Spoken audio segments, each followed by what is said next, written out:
famous story they mentioned about the early people. They talk about the great empires at the time. And from amongst the greatest empires at the time was the Roman Empire. Just like today, the Roman Empire, today you can call it the Trump Empire, the American Empire, the same thing. Yeah, it's exactly the same people who, the same background, the same genetic makeup. So the Romans were getting smashed. In those days, they were getting smashed by the Muslims. Yeah? So the Romans, every time they went into a battle against the Muslims, they kept on losing, and it was getting embarrassing, humiliating for them. They mentioned that sometimes there would be 2,000, 3,000 Muslim soldiers against 200 or 300,000 Romans, and the Muslims would still win very easily. So what happens then? The Roman Emperor begins to panic. What does he do? He writes a letter to his Chinese counterpart. Maybe this happens today even, but it's just undercover, we don't know about it, but maybe even today this is happening. He writes a letter to his Chinese counterpart and he says, listen, these people are smashing us. And they keep on destroying us again and again and again. And he says, if you're not careful, they're going to come after you next. Now, you need to help me here.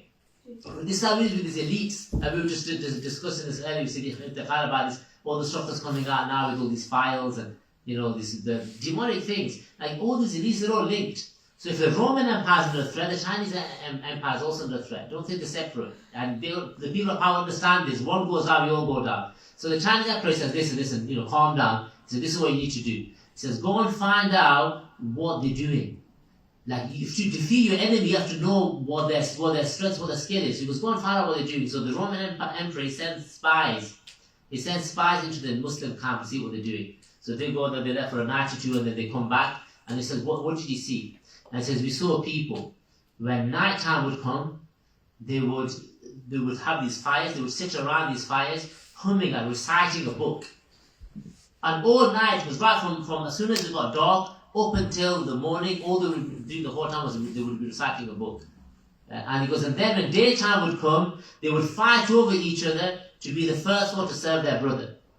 So they'd be fighting, saying, I'm the one who wants to give the sadaqah, I'm the one who wants to, go into battle and give my life.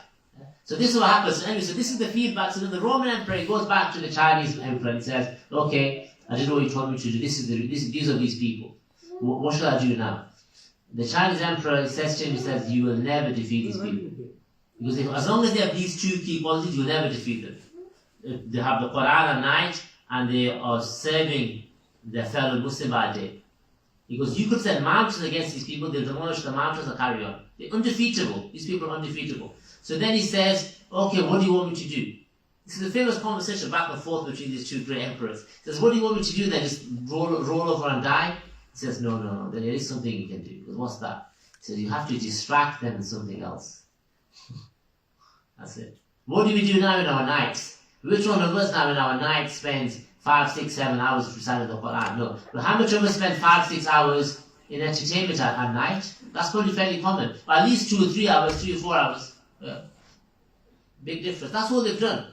So if we have those same qualities, the results will be there's no Jeffrey Epstein or Donald Trump or anyone else that can stop the Muslims. It doesn't matter how many conspirators are there, how many demonic elements are out there that are trying to destroy this. And not going to trust the Muslims, because those people of the past were the same. Don't think that these guys are any better than those devils. It's the same. Human devilry hasn't really changed that much, to be honest. It was exactly what they used to do. They failed because at that time the Muslims didn't allow themselves to be impacted by these things. Because they were rasikhun fil ilm, in knowledge, rasikhun fil Quran.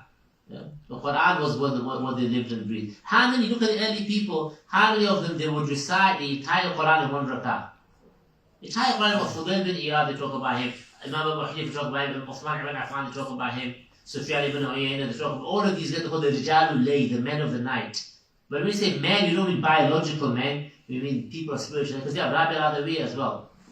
Fatima Zahra al-Batul, she can only complete one sajda all night. She goes into sujood one time, and the halal, this sweetness of the experience of sujood is so much that she stays in that one sajda, and then she hears the adhan of Fajr, she cries.